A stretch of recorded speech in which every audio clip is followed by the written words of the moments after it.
مصر اول دولة وقفت التهجير ومنعته، وحط لي تحت منعته دي 3000 خط. مش رفضناه بس زي اغلب الدول اللي على الورقه والقلم، بس حملت قفل قناه السويس، وهي اللي اتحملت استفزاز الجيش الاسرائيلي على الحدود، هي اللي اتحملت نتائج الحرب في السودان، هي اللي اتحملت نتائج الارهاب في ليبيا، هي اللي شايله مفاوضات غزه فوق دماغها، هي اللي شالت اضرار الحرب في سوريا. مصر هي اللي رفضت 250 مليار دولار تمن التهجير لاهل غزه. بكمل لك تاني علشان تعرف ان مصر مش محتاجه حد يزايد على دورها. فما تجيش انت بقى تجيب لي 1700 واحد على كام باص على كام عربيه وتقول لي احنا عايزين نروح نفك الحصار اللي موجود. هتفكه ازاي؟ هتفك الحصار اللي موجود على غزه ازاي حضرتك؟ طب حضرتك جايب الجيش التونسي معاك؟ لا.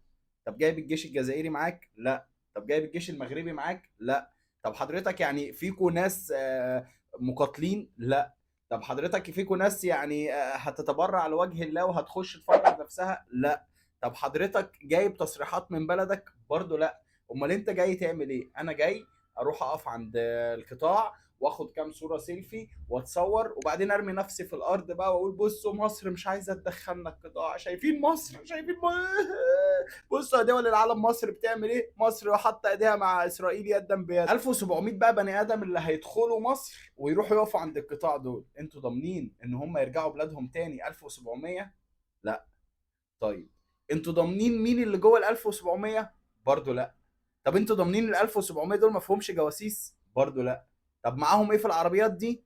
ما نعرفش. طب انتوا جايين تعملوا ايه؟ جايين نفك الحصار؟ لا يا باشا، اقعد في بلدك وتظاهر في بلدك، اضغط على رئيس بلدك وقول له انا عايز افك الحصار. ما تجيش وتكرروا نفس الحركات اللي حصلت في 2014 في مطار القاهرة وترموا نفسكم في الارض علشان تاخدوا كام سيلفي على كام فيديو وتبينوا للعالم ان قد ايه مصر وحشة، قد ايه مصر شريرة. اللي تعبني في الموضوع ده كله ان البلاد كلها نفسها تطلع مصر اسوأ دولة. مصر ام الدنيا؟ لا، مصر مش ام الدنيا، دي مصر ام الشر. مصر هي بصوا مصر اللي خلت الجبن جدع. ده حتى البلاد اللي ربنا عمال يفتح عليها وينعم عليها ويديها من خيرات الدنيا كلها مش قادره تبص وتركز في الخيرات اللي في ايديها، على قد ما هي حاقده وغله على مصر هتطلع مصر الام اللي كلت عيالها.